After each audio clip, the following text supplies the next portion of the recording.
Thanks, Nick. Good morning, everyone. Just about. It's a pleasure to be here. And it's really good to be in front of an audience of marketers because that's close to my heart, that's my role. We're going to change a little bit of tack from this morning, where it's all been about content, to the other end of the content, which is us, the dear consumer. So I'm going to talk a bit about that, and we'll get to some questions perhaps at the end. So we'll talk about the imperative of constant connectivity, because our world is really changing now, and it's that being always on in a very different manner to perhaps what we've all sort of grown up doing. I know Guy talked about the aging. I'm in that group, hurrah, group, but everyone grows up, and we're growing up with loads and loads of new experiences. So just a quick trail on Aris.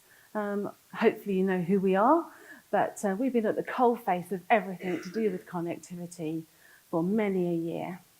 So right from connecting people to music in cars, can you believe that? Way back, who'd have thought that was a new concept?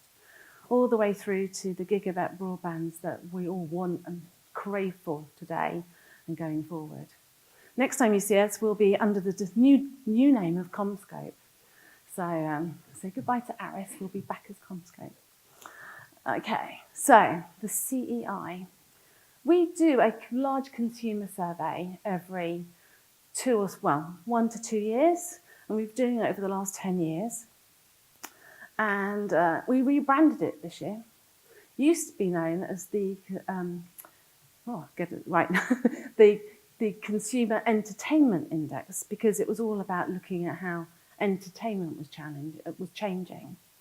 This year, we thought, actually, when we look at some of the questions we've been asking, it's also much more about the changing in connectivity. So we're going to look at some of those results we have. Food for thought, as we all sit as consumers, we all experience this.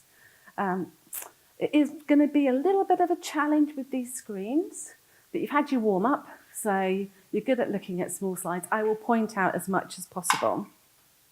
So let's go to the big picture. First of all, when we're looking at this connectivity, it really is a whole new phase. And consumers are redefining their experience, looking at who they want to buy into through that availability of connectivity. 84% of our survey last year thought constant connectivity was really important to them. Now have a think about, are you really constantly connected? And we'll look at what consumers are defining that at. 63% see that as changing their lives for the better. Now that's Europe. So in Europe, this survey is 20,000 consumers across 20 countries, so 1,000 in each country. When we're talking here in Europe, which is the example I brought to you to save you loads of lines, it's really Sweden, UK, France, Germany and Spain. We're a little bit more cynical here in Western Europe, so those numbers, 63%. If you went out to somewhere like India or South Africa or Asia, somewhere like Singapore, these numbers are much, much bigger. The excitement, and also that's being driven by the explosion of mobility. So when we're talking about connectivity, we will get to that comparison of what's it like being at home and what's it being like away, and how do we put those together. But today, one of the interesting things is our connected homes, and that's dear to our hearts here in Aris. And we're going to talk about Wi-Fi. Actually, it's sort of wireless. You know, the day when you had to sort of plug in at home is rarer and rarer. It's all about being wirelessly connected. And it's not just you and your computing device, it's loads of devices. So we'll look at some of the trends that we're seeing, and we've got a lot of history of looking at this. And then what's that causing? Because one thing we saw about content is that expectation is for constant content, but it's also, it has to deliver. We're very intolerant if our networks let us down. And then we're going to look at the in-home and out-of-home experience. So here's challenge for you all. Really the demographics of our survey. You can see we look at the type of structure of people in the household. We see if they live in a city or the country, their income, what sort of homes they live in. This is just a little cut through. When I've been talking to customers about this, we often drive down into the absolute detail, because one of the most interesting factors is when you look at the average. You know, we tend to go, oh, this is a statistically correct average of people, but you look at what we call influencers. Not that they influence behaviour, it's the fact that what they're doing is slightly different to the rest. So one of the lines is early adopters. You know, people like to think they're early adopters. We're in the tech business, so we think, oh, people rush out and buy stuff. Are we aiming new services at early adopters or not? When we went through the survey, and it plays to the OTT world, it's actually some of the totally different behaviours we're seeing are by people who put themselves as paid streamers. Paid streamers are so changing their habits, they're changing all their expectations about connectivity and the way they live. And I think we saw that with OTT today. We saw that, you know, we talked about that segment of actually the untapped segment of the 45 pluses. It's everywhere. So where we see markers with strong paid streaming, lots of things are changing. Okay, so constant connectivity. We asked people, so this is about last year, middle of last year, what they thought constant connectivity means. And really, if you look at this table on the left, it was how they defined it.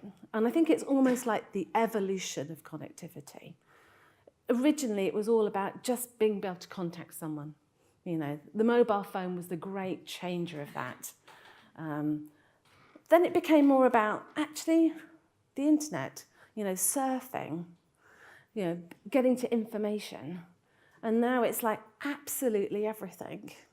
One of my previous roles was bringing smart devices into the UK market. And I remember going on the train, and I was really rare. I had this weird device that I was looking at stuff, not making a phone call. Now, that's moved on a lot, but today I was looking around, and not only are people not just looking like browsing email as a sort of work toy or an internet thing, it's actually the entertainment they're looking at. It's quite weird to be on a tube and see someone smiling. And this guy, he was watching something, a video. So we're moving that whole experience along. When we ask them what features are sort of the markers of constant connectivity, absolutely access anywhere, anytime. And that's a challenge for the whole industry, because very few, I can't think of many people that have a one-stop service. Or if you're going to aggregate that service, you talked about aggregating content, but what happens when you want to aggregate services? Speed, certainly CTAM, Cable Congress, we've taught the world that speed is an important thing. So whenever we look at any question around performance of devices, performance of your home, you'll see speed is right up there. Reliability, as it gets more important to be always connected. Zero tolerance coming over reliability. Security, saving money, it's lower. It's more about, it's such an essential, you know, people talked about a utility.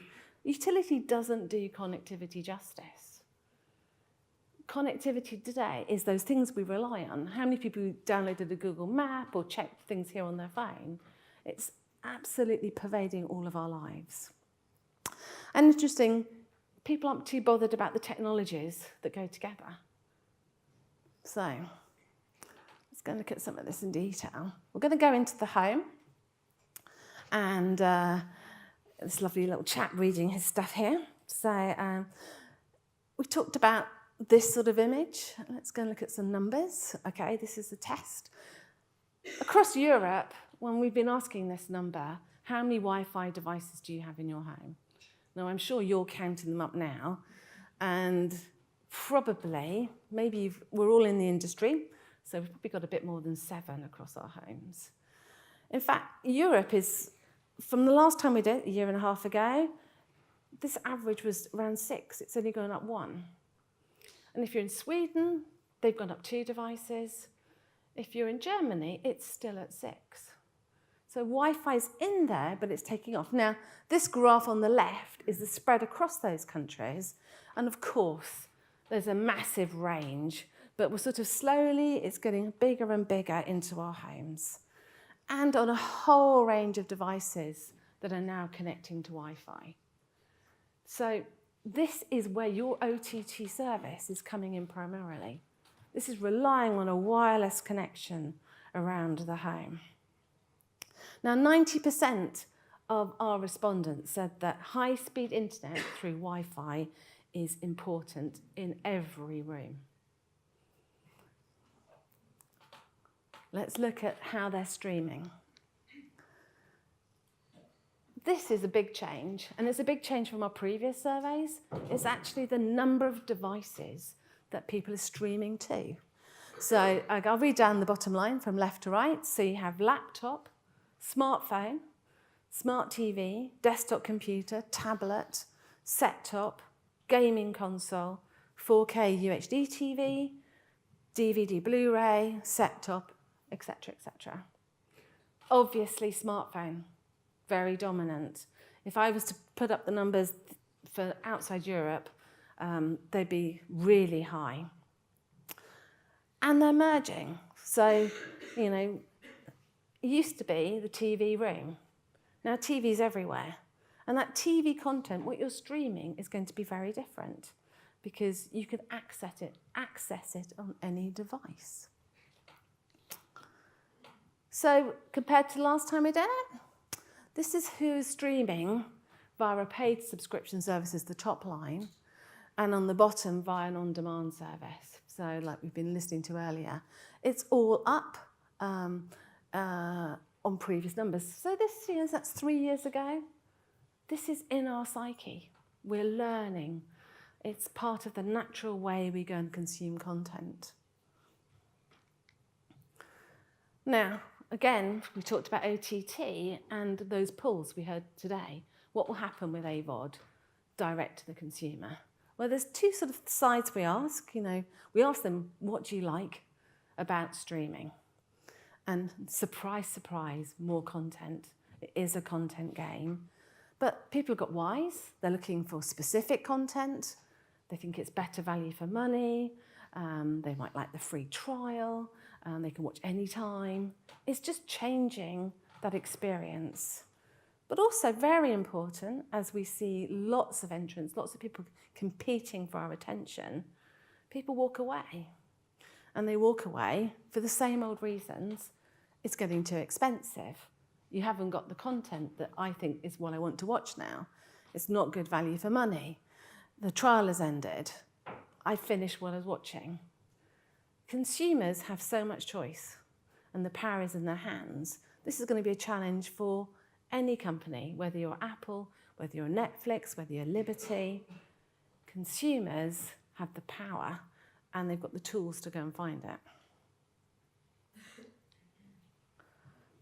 So, what do you like about your service was a good question. And you can see, hopefully this bold line, access the amount of content is this one on the sort of about 2 o'clock. All content available at once. We talked about being able to get to series.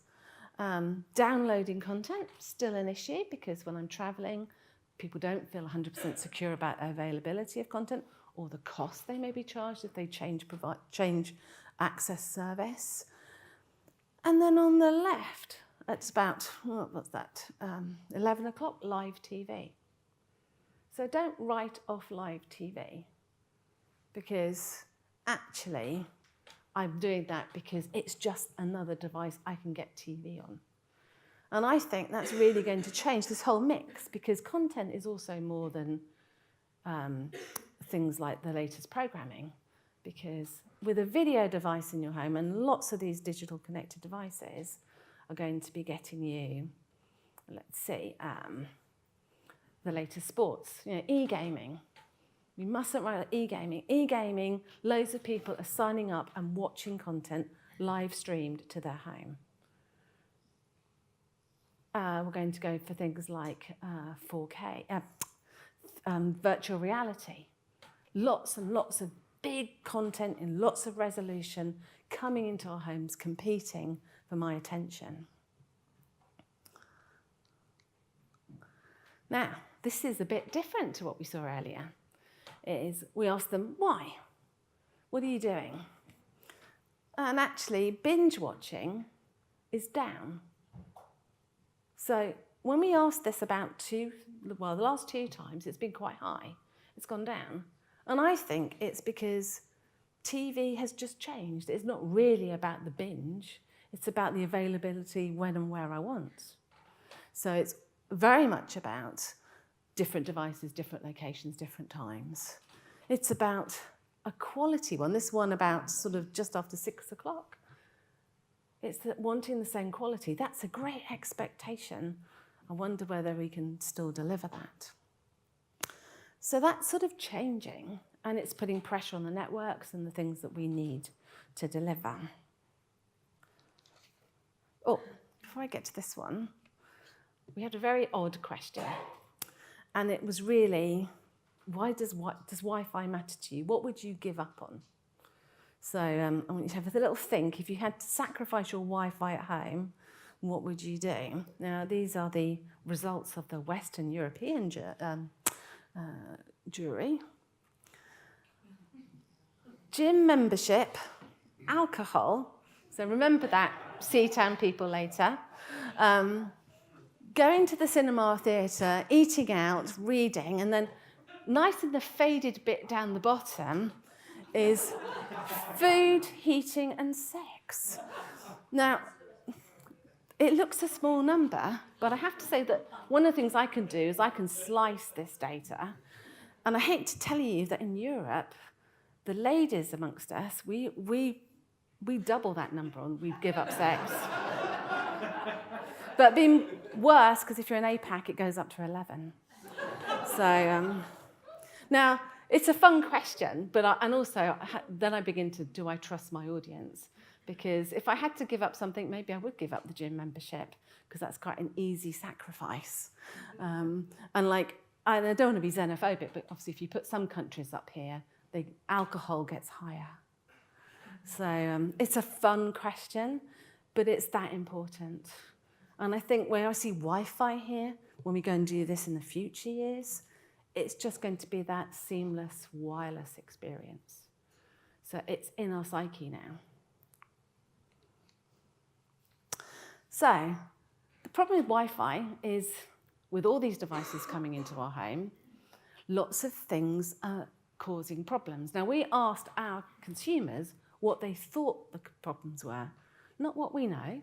There are lots of tools that we do and service providers look at in terms of quality. We asked them what their problems were. No surprise, too many devices connected at once. And that's just going to get worse in perception as you add more and more devices. And the great thing about this survey is I can test it on all my friends, and when I talk to people, they share anecdotes. And the one said, my Wi-Fi, it's got a lot worse. And it's like, well, is it because you've got more devices? Well, yeah, yes, but her children are these empty nesters. They've come back. So they're going in, and in their private rooms, they're all downloading and watching Netflix and everything else. That's killing the Wi-Fi. There's 3 here that I think are to do with location, which is where you're putting that little unloved device, the gateway, the router, that's doing all the hard work of giving you great Wi-Fi. It's where it is in relation to you and your device. It's the thickness of the walls. Different construction will impact how wireless works. And it's the location of the router in your home. So I'm going to ask you a question. How many people have their router in the lounge? So their main living room. Yeah, that looks about right to me. So you should all look around, otherwise you can't see the difference. How about the hall? So the main entranceway. Oh, that's very rare. Only 2. The study. Oh, that's up a bit. The dining room. You see now, we have a very odd statistic on the dining room. And then the bedroom. Now, if you have this, please don't confess, because I would be really worried to see flashing lights in the bedroom that was caused by a router. A lot of that has happened through history. So you can imagine you had your pay TV service, and when that became digital, suddenly the router's put in right by the TV. It's got to be near the TV, and if it's wireless like that. If you're in some parts of the world, you always install in a flat the router in the basement, and it radiates around. It's an interesting question, because when we look at software and tools for managing that experience, sometimes we can't get around the fact of how we actually deploy our routers. One of the scary ones I got last week was this lady said, oh yes, we've had lots of trouble with our Wi-Fi. And I said, well, where is it? And she said, well, my mother puts it in the cupboard covered by a blanket. So very poor for performance, absolute going to be very dangerous as you use lots of heavy data. Some weird things, but it's the engine that enables you to have over-the-top content streaming seamlessly. Make it work hard, and it's in trouble. So let's have a look at the famous 5 of Western Europe. This is actually the split that we see. You have 5% have it in the bedroom, 13% in the study, 14% in the hall, 9% in the dining room. Goes up if you're in Spain, so that's very interesting. And then 49% in the lounge. Then one thing that when we dug in right into the detail was this router, I call it router shame, which is people hide their modems because they think they're not very attractive. I can sort of agree. So you've either got to, people who know, like I have to have mine in the hall, it's sitting there. I actually don't want to see it, but I have to see it to get good Wi-Fi. I have to have it flashing its lights.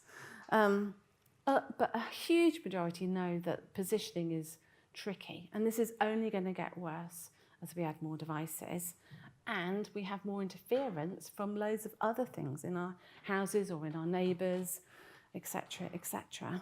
So quite interesting in terms of look. So what are people expecting from this router?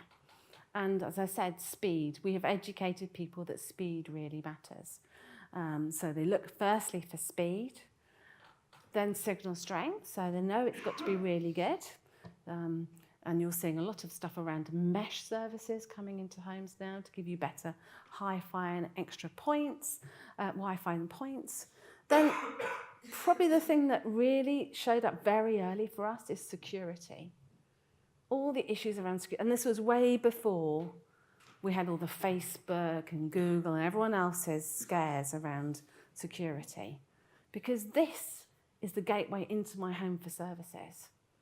This is a lot around my experience and my information.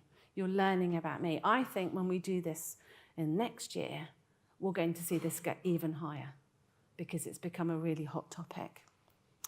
Ease of connecting devices, low cost of connection, low cost of equipment, etc. So, let's have a look at frictionless experience. What are you expecting? And this goes again to our earlier speakers, greater convenience. Because my life's very busy, all our lives are busy, and actually, when I want to get connected, just make it a lot less painful. Make it all connect together. Make it easier to manage and control. Hopefully lower the cost. It's always dangerous when you ask a cost question on the survey, because people go, oh, if I say yes, then it might go up. Make it easier to find content, more secure. And we can go around to the right.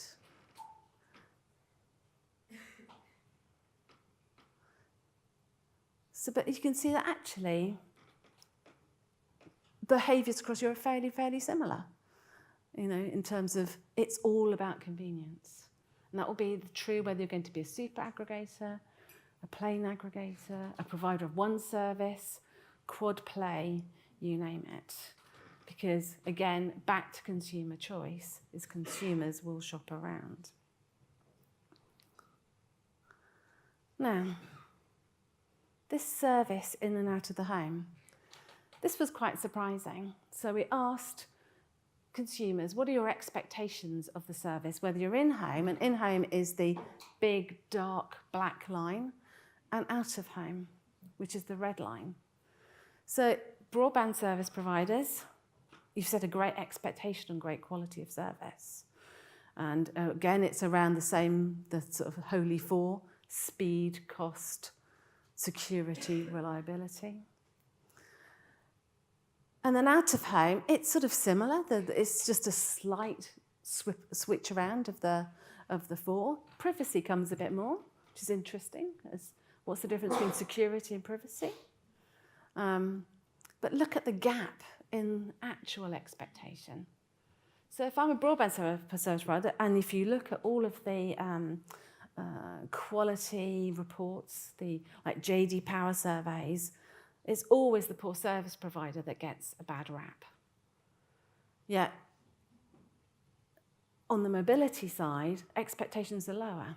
Now, we're about to enter a whole transformational era as we have mobile broadband and gigabit broadband everywhere.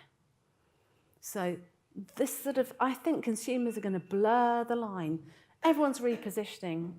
We looked at OTT today in terms of how people are repositioning themselves to be the providers of content. And they're doing that wrapped around also, a lot of them, around services. And that's a big gap to address from either way, is that if you are a service provider that's in the home and you're going mobile, maybe there's an expectation you have to have just as good a service and more. And if you're mobile, that's a big step up. And you can imagine it. When you're constantly connected, you're going to have to really deliver. So, again, we've heard a lot about Netflix and Gaffer and various other people. This is trust. So this is people, who's going to actually be able to deliver constant connectivity? So that's anytime access to my content, anywhere, any device, on any platform. And today, this big bar on the left, the people that people name are the service providers, the internet service provider. So my broadband provider. Over on the right are the don't knows. So I'm not 100% sure who should be doing that. Do I need that? That's a sort of gap in the market that is going to be addressed very shortly as people compete for the attention of a consumer. Interesting, the third one in is Google, Amazon, Facebook, etc. This is the European numbers. If I do this for India and Australia, that bounces up. Because when I'm a consumer, I'm looking for a sort of security in that approach. And Google and others are delivering broadband services and more. So will that change over time? But at the moment, if you're a service provider, what a great position of trust that is. So despite what all those surveys say, they're looking to you to deliver constant connectivity. That's a big, big pressure. But it's also an opportunity for these other people on the right to actually attract them to your service because they're there to be won over. And I think we're going to see a big change in how people go to market to sell a sort of one-stop type of shop. So let's talk about some key takeaways. Consumers want speed, but also security and reliability when it comes to connectivity. They want speed, but that is going to change now. Because everyone's going to offer speed. So what will be the differentiator going forward? The new hot one will be around security and reliability because it's out there. And I think if you go back to the OTT content discussion where you've talked about advertising VOD, getting revenue around that package, part of that relies on the connectivity and understanding who's actually looking at your content when they're looking at monetizing it. At the moment, some of the subscription VOD, they've done a lot of intelligence around those services to improve their offer. When you begin to monetize that, I think it'll be an interesting time because we're starting to go, actually, my data's private. Or you have to do something really smart to understand people's behavior and what they look at. In terms of Wi-Fi, well, Wi-Fi, as I said, I think it's wireless matters. So when you're looking at the connected home for sure, there are lots and lots of new entrants. There are lots of other things coming into the home. Lots of new devices, voice assistants. They're all competing for my attention. So that attention is going to be broader than just a subscription VOD service. It's going to be OTT in many, many shapes and forms of any sort. Lots of things will divert my attention that I'm hoping I'm saving, that keeps the content industry going. The multi-devices, that's a challenge, and it's going to get even more intriguing with 5G because we're going to see mobile devices also coming wirelessly, offering wireless broadband into your homes. So there's going to be competition to give me that great, almost invisible experience, and I think that will be a new battleground. And then that final point is consumers today. You know, remember we said about convenience being really important? A lot of the service providers, you have that relationship. You have the relationship for the connectivity tools that really matter in the home. So that's a battleground to lose. Don't lose that to some of the new entrants, but everyone is going to be gunning for it because OTT is hopeless if you can't have the connection to the consumer. So that's just a little flavour of some of the stuff from the CEI. What we do is we can go out to talk with you and look at some of the details. And we go into a lot of details. So if you want to know what colour you should have your router, it's black. I'll tell you that because it's really boring. And obviously we do that for research on our own products, but it's more on the other side of changing behaviour. You know, what happens on a paid streamer?